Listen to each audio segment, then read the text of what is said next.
Banyak rahasia di zikir ini pas bangun tidur. Saya mohon Bapak Ibu, saat bangun tidur baca doa ini, tolong rasakan Allah masih mengizinkan kita punya umur dan memanfaatkan izin Allah untuk kita beribadah lagi. Alhamdulillahilladzi radda ilayya ruhi wa afani fi jasadi wa adhina li bidzikrihi. Alhamdulillah yang telah kembalikan ruhku dan diberikan afiat di badanku dan diizinkan kembali untuk beribadah kepadanya. Doa yang kedua dalam arti tidak beda jauh. Hadis sahih Mu'adz ibnu Jabal yang diriwayatkan Imam Abi Dawud. Rasul menwasiatkan kepada Mu'adz, la tada'anna, jangan tinggalkan habis salat. Dalam bahasa hadis, dubur kullu salat, artinya dubur kullu salat artinya di ujung-ujung salat. Ditafsirkan oleh ulama, dubur kullu salat adalah sebelum salam dan boleh sesudah salam, dibaca 3 kali. Kalau yang tadi baca cuman 1 kali yang bangun tidur. Allahumma a'inni ala dzikrika wa syukrika wa husni ibadatik. Bapak Ibu sudah hafal ya? Ibu sudah hafal? Yang sudah hafal angkat tangan. Tadi barusan banyak yang baca. Atau cuma ikut saya aja ya?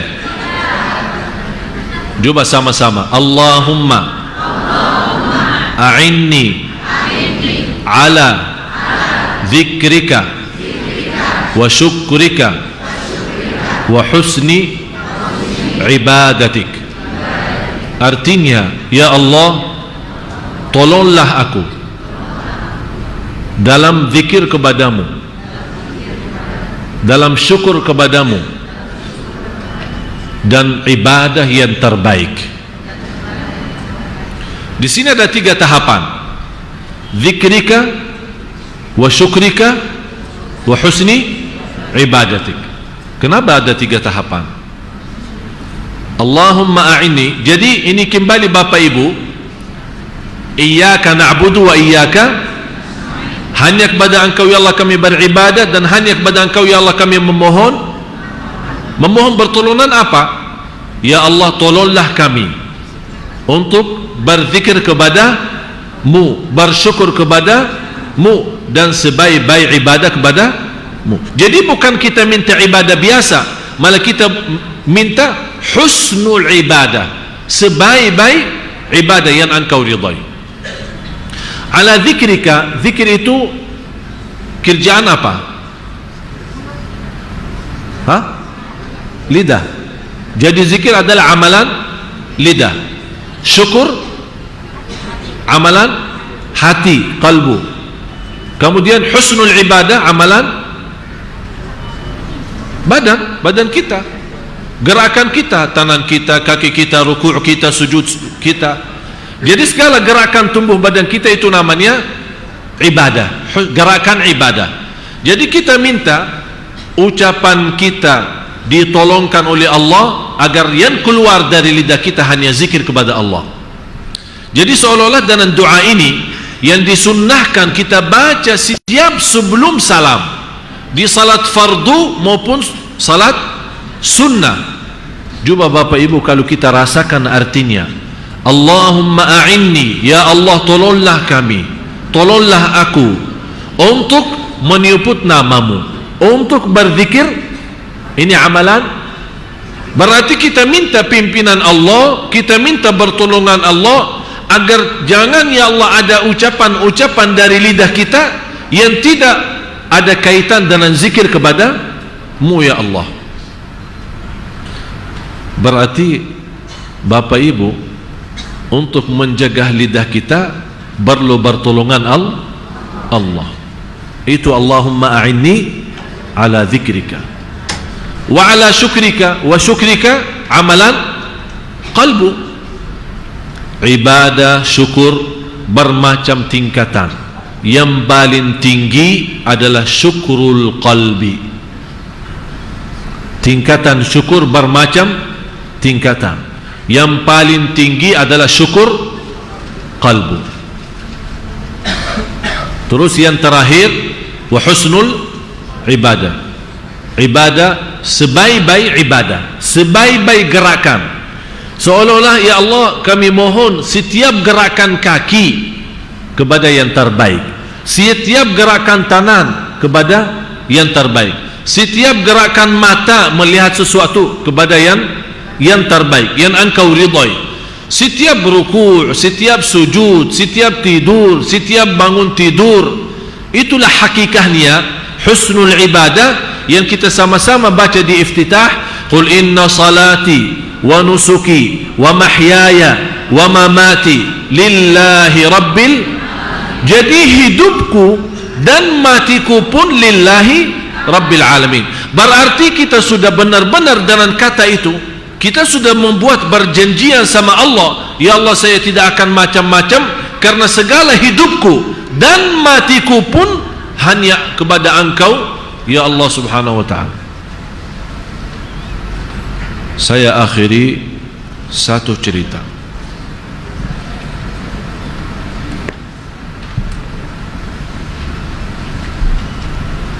Sudah hafal doa tadi? Allahumma a'inni ala dzikrika wa syukrika wa husni ibadatik. Dibaca 3 kali. Tapi mohon Bapak Ibu, saat kita baca, benar-benar kita rasa makna itu. Karena kita memohon pertolongan Allah, segala ucapan kita zikir, segala isi kalbu kita syukur, dan segala gerakan tubuh badan kita adalah sebaik-baik gerakan, sebaik-baik ibadah kepada Allah subhanahu wa ta'ala. Kadang-kadang kita lihat ada orang stroke tapi masih bisa duduk. Betul ya? Kalau si Abdullah ini tidak bisa duduk, jadi dibuatkan roda khusus, dipasang roda khusus yang macam apa, harus dia berbaring ya, berbaring, dia tidak bisa duduk. Yang hanya bisa bergerak dari yang dia punya adalah lidahnya saja. Sudah Bapak Ibu dalam kondisi dari umur 19 tahun, dalam kondisi ini sudah 20 tahun. Pernah saya bertanya sama beliau, inilah yang Bapak Ibu yang mengikatkan cerita ini dengan doa yang tadi, Allahumma a'inni ala dzikrika, kita mohon pertolongan Allah. Saya bilang, Abdullah, kalau masih ada kesempatan kamu berharap sama Allah, kira-kira kamu harap apa? Dia ucapkan, saya harap 3 hal. Mohon Bapak Ibu kasih perhatian, dengar baik dan hadirkan kalbunya, dan dengar apa yang diharapkan oleh si Abdullah ini. Yang pertama, dia harap kembali normal dan sehat, walaupun 1 jam, agar bisa menikmati sujud.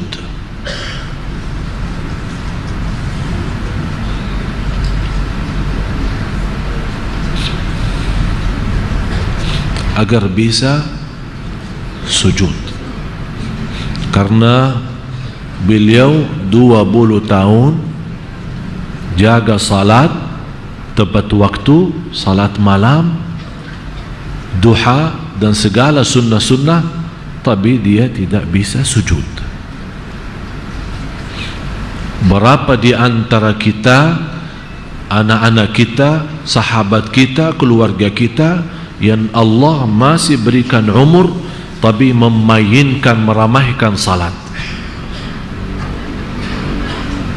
Bapak Ibu, kesempatan bagi kita, jangan sampai habis kesempatan sihat wal afiat tidak bersujud lillah, tidak menjaga salat, nanti kita akan harap seperti Abdullah.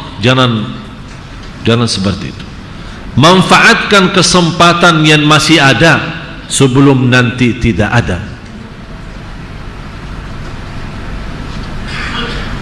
Menurut saya, orang yang diberikan oleh Allah umur dan sehat wal afiat dan dia ketiduran subuh, memainkan salat dan tidak pernah menjaga salat tahajud atau tidak salat sama sekali, hanya Jumat seminggu sekali, sungguh orang itu sombong.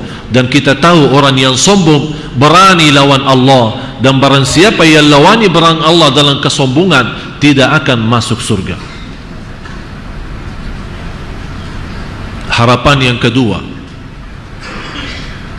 dia berharap kembali sehat wal afiat walaupun 1 jam agar bisa menikmati salaman dan beluan sama ibunya sendiri. Karena sudah 20 tahun Bapak Ibu dia tidak bisa menikmati salaman sama ibunya. Setiap datang adiknya maupun kakaknya datang bersalaman dengan ibunya dan mereka memeluk ibunya dan senang dan bercium dengan ibunya, dia nangis saja, dia tidak bisa menikmati sudah 20 tahun. Cuba bagaimana kita yang masih Allah berikan kesempatan malah kita lawan orang tua, malah menyakiti orang tua, malah durhaka kepada orang tua. Selama mereka masih ada, dua-duanya maupun salah satunya, berarti pintu surga masih terbuka. Bapak Ibu yang dimuliakan Allah, setiap kesenyuman di wajah kedua orang tua karena ketaatan kita kepada mereka akan mengundang rahmat dan membuka pintu surga. Dan setiap titis air mata di wajah orang tua karena kedurhakan kita kepada mereka, wallahi akan mengundang azab dan membuka pintu neraka. Silahkan anda milih, anda mau yang mana, tinggal anda milih. Si Abdullah, sungguh apa yang kita berbuat terhadap mereka dengan ucapan yang baik yang membuat orang tua senang, membuat orang tua senyum, Allah sendiri akan senang. Dan kalau Allah sudah senang, jangan khawatir apa-apa, semuanya akan Allah membina dan memimpin kita dalam segala urusan.